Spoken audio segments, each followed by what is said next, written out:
Recently I got into sidecars and it's a great thing to do. It's a whole new way to look at motorcycling.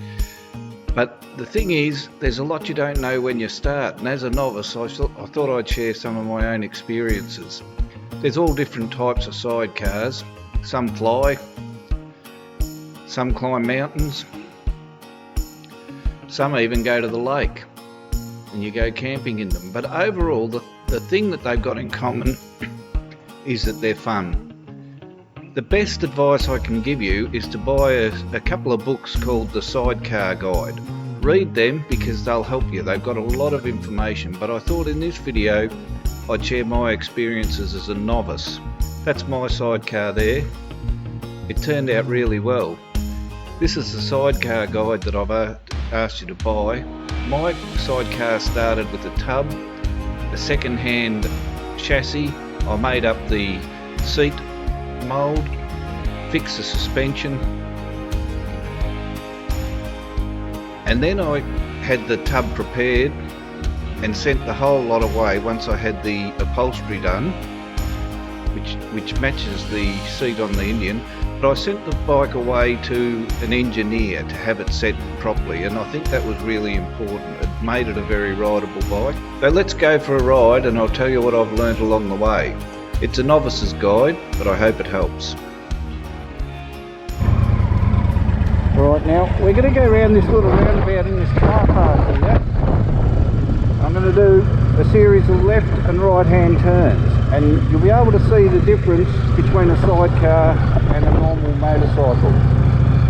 When I want to go left or turn into the direction of the sidecar, I push with my right arm and that gets me round. As soon as I take that pressure off with the right arm, the sidecar will go straight, just like that.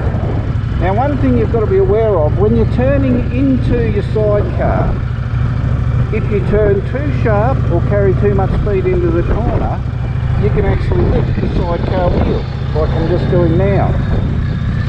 We'll try this again here. We push a bit hard, not up it comes, only just, but up it comes. So the sidecar is lighter on a left-hand turn when you're turning into it. So you've got to manage that at all speeds when you're working with the sidecar.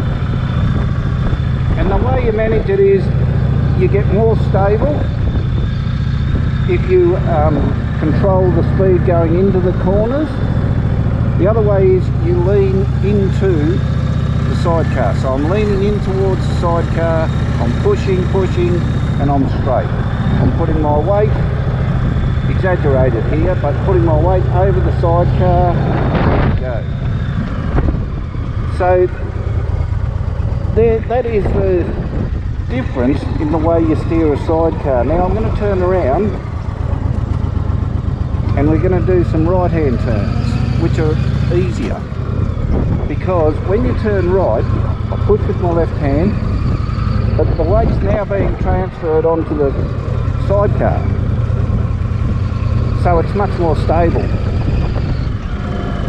And you become aware of this pretty quickly when you start riding and you start to manage it.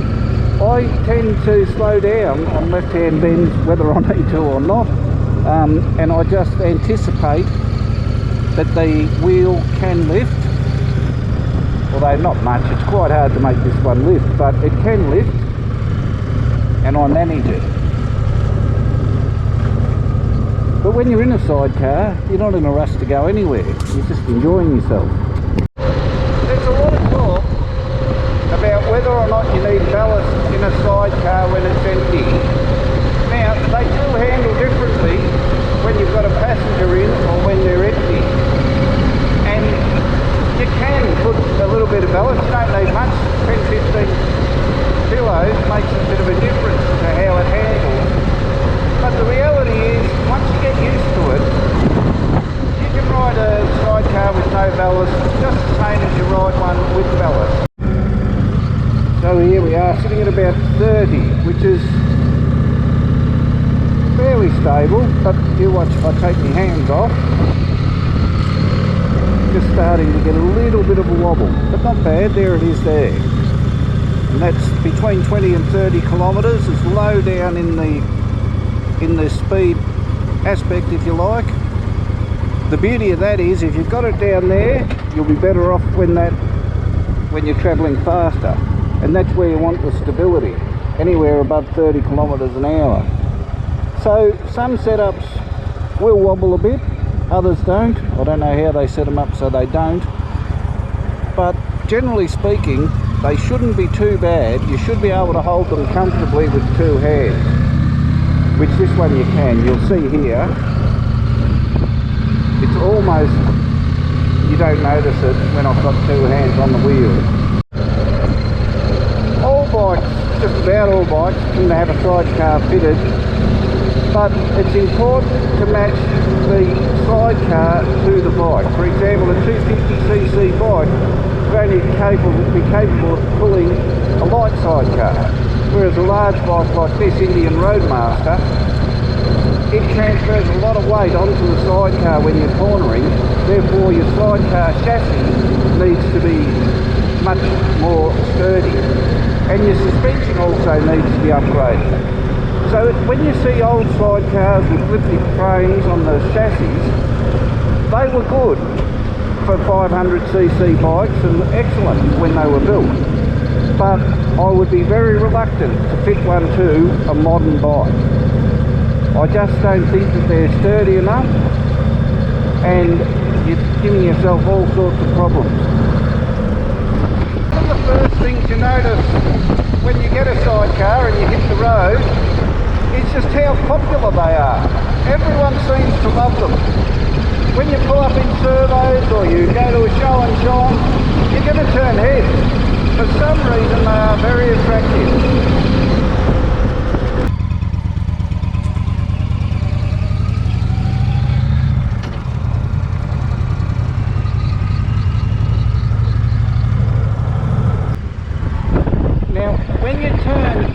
Towards the cup, it is possible for the wheel to lift.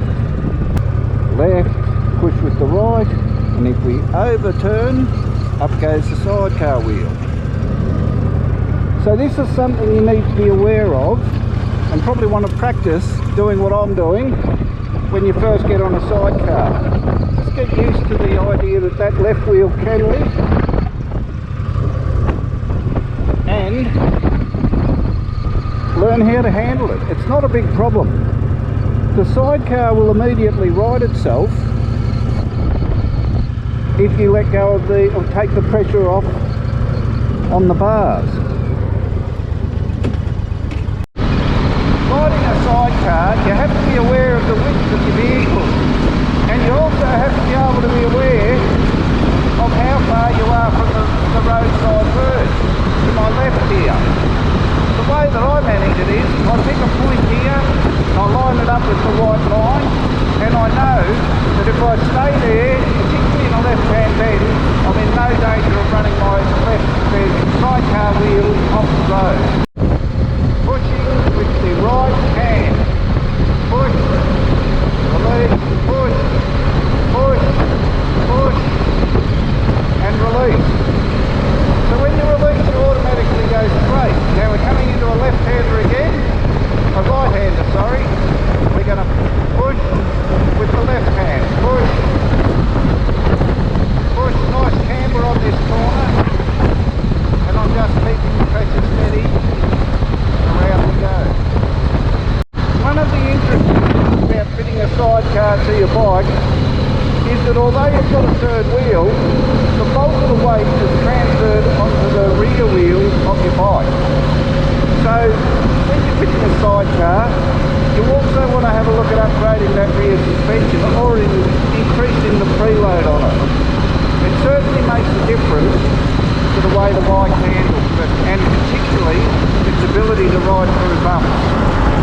I've adjusted the preload on this bike and it's fine, but it's certainly something that I wasn't aware of and didn't consider until I fitted the bike.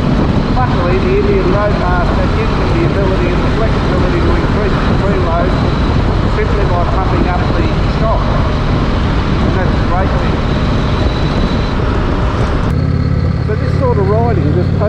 around steadily in a 40 or 60k zone is great practice with people that own sidecars or just starting, because you've got time to set up and think, and you've got multiple turns that you have to make, all within very quick succession. And it's a great way to get a feeling for what you can do. Now here we go, another left-hand turn from stop. Come to a stop here. We're all clear, we're going to go full lock. No way known you can lift that wheel in that scenario. The only way you will lift the wheel is if you go into a corner too hard, or you put too much input into the steering. This bike tracks very well. You'll see we're sitting on 100. There's no wheel wobble at all. It's quite good. Between 20 and 30 kilometres an hour, if you take your hands off the handlebars, you will get a bit of shuddering. But it's handy to have that shuddering at the lowest possible speed. That way, you can concentrate on being stable at speed. And if you can limit it to within a 10-kilometre range, I think the bike's pretty well set up. This one certainly is a pleasant ride. Even when I was able to ride on two wheels, sidecars were always appealing to me. I think it was the idea that they were an older mode of transport, very popular from the time that motorbikes were invented. People have been putting sidecars on them, and for various reasons. So there's always been an attraction, but I never ever really looked into it until I had to. Until I had an accident that meant that I had to get onto three wheels. And when I did that, it's the start of a great journey. It's a transition, and it's a new